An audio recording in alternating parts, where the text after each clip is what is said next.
Welcome to Downtown Sports. My name is Downtown Stephen Brown, and if you're expecting a spectacle of me screaming and shouting and losing my mind, this is not what that video is going to be.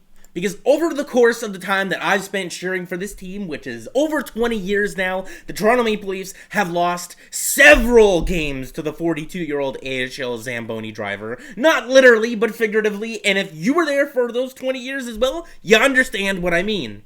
I've had some time to process things, think things over, and really decide what angle I would like to tackle this from. Because in recent videos, I've been as bold as to say that the Toronto Maple Leafs were not only going to make the playoffs, but win a round. Because wouldn't that just be so on brand and so on point with the Toronto Maple Leafs? Because earlier in the week, they lost to the Pittsburgh Penguins and the sky was falling. And then a day and a half later, basically, they go out and play those same Pittsburgh Penguins and they play their best game of the season, their most complete game of the season. They beat them on home ice 4-0. They shut them out. A lot of the concerns that we were worried about we're starting to move in the right direction. And then they go out and they lose to the 42-year-old Toronto Marlies Zamboni driver. Obviously, was a pro goalie at some point in his life, but I mean... And at the start of this situation, executives all around the league were really upset that David Ayres was even allowed to be in net for the Carolina Hurricanes because he's an employee of Maple Leaf Sports and Entertainment. And it was a huge aha moment for all of those people out there that believe that the NHL is somehow rigged in favor of the team that hasn't won anything in the last 52 years or whatever it is. And by the end of the damn thing, all those executives that were upset about the situation were laughing at the Toronto Maple Leafs. They were laughing at them, not with them. That's very different. And before we go any further in the video, I just want to say that I'm really happy for David Ayres. Because really, if you think about it, that whole situation was cumulatively why we play sports, right? From the very beginning, when the Carolina Hurricanes players embraced him when he stepped onto the ice, the way that they played for him while he was on the ice, and how he was received in the dressing room afterwards, and how he's being received by fans in Carolina and whatnot. That guy's a legend of folklore now. And now that I've said that piece, I'd like to offer a quote from a TV show that I've watched for a very long time that's probably past its best before, and that's The Walking Dead. And the quote comes from an antagonist in the show called Negan. And he talks about eating a shit sandwich and how to eat a shit sandwich. And he says that when you're eating a shit sandwich, it's best to swallow and not chew. So this is where I am, at least, because I don't have the energy to keep bouncing back and forth to either side of the fence or even sitting in the middle of it. I'm not that type of person. I'm going to tell you how I feel, and I'm going to back it up with some stats and some graphs and some quotes and some information and little tidbits from here and there, and hopefully that can help you formulate your own opinion, right? I'm not sitting here saying you should take everything that I say 100% and run with it. So I am strapping myself to the barge of this ship, and I'm heading right for that damn iceberg, and we're going to see who wins. Because the Toronto Maple Leafs, in my mind, are a mediocre hockey team. They're a very average hockey team, but they're also a hockey team that is capable of doing things like losing to a 42-year-old American Hockey League Zamboni driver and shutting out Sidney Crosby and Evgeny Malkin and the Pittsburgh Penguins 4-0 the couple of days before that. And I don't know about you, but for the sake of everything that I'm surrounded by right now, I would like to bet on the latter half of that situation and hope for the latter half of that situation, then cry about the former. Look, I get if you're upset, okay, you can have that opinion, you can feel embarrassed and stuff like that, but don't chew the shit sandwich. Why would you do that to yourself? Because the Toronto Maple Leafs are still in a playoff spot right now. I mean, they're just barely hanging on there, but the one thing that I keep coming back to is that this is what we asked for. Not literally. This is not literally what we asked for. The 2 seasons prior to this one, the Toronto Maple Leafs basically skated into the playoffs from February onwards because there was no one challenging them in the Atlantic Division.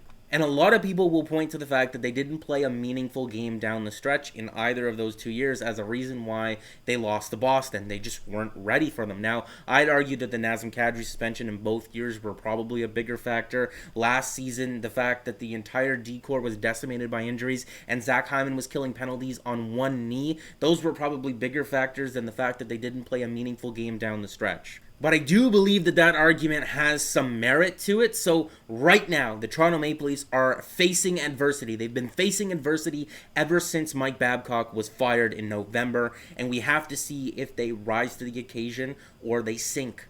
Right? And so far, they're sinking, but there's still 17 games left in the season to see if they turn it around, right? The same team that showed up against the Carolina Hurricanes, if they show up for the remaining 17 games of the year, they are not going to make the playoffs. We need to see some type of tangible change here. There needs to be more effort. There needs to be more accountability. And hopefully the adversity that they're being forced to face with the position that they're put in with the standings in the Atlantic Division being a little bit more tight helps them get over the maturity problem that we've been seeing this team have. But we asked that when Mike Babcock was fired towards the end of November, that this team challenge for a playoff spot. And to have that happen, we've had to endure a lot as a fan base over the last 3 months or so. But I'm willing to trade losing to the 42-year-old Zamboni driver. I'm willing to trade being embarrassed every once in a while to make the playoffs this year, because the other option is to just lose out. And I think that would have been more embarrassing and a lot less exciting. Can we all at least agree that this is a lot more exciting than if they would have just mailed in their season like the Detroit Red Wings have done this year?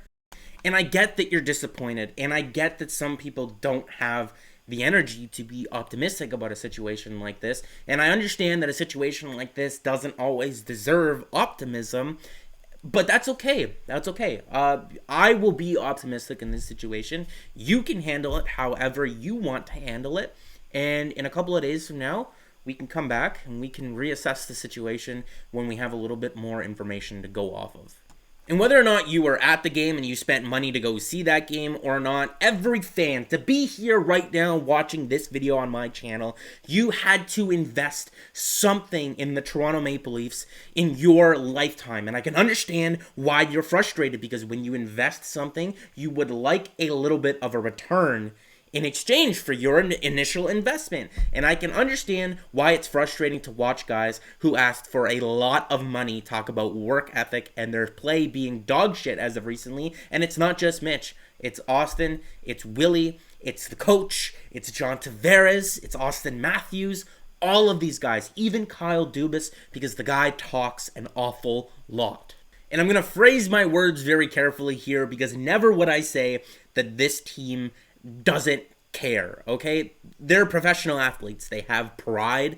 They've worked really hard to be where they are, to be the top 1% of the 1%. So I'm not going to say that. What I am going to say is I am going to give this team until the end of the season to give me a little bit back of my investment. Just show me that I can trust you, at least a little bit. That's all I'm asking for. So the day that you're watching this, it is the NHL trade deadline day. Look for a video to be uploaded shortly after this one, going over some players and some possible trades and rumors and breaking news, hopefully, on the Toronto Maple Leafs. And make sure to like the video if you did like it, and subscribe for more, because more is always on the way. Don't chew the shit sandwich. And also remember that the Toronto Maple Leafs are going to make the playoffs, because this team doesn't fail to amaze me. It doesn't fail to leave me dumbfounded, flabbergasted, whatever synonym you want to use there. So I'm not closing the door on any possibility.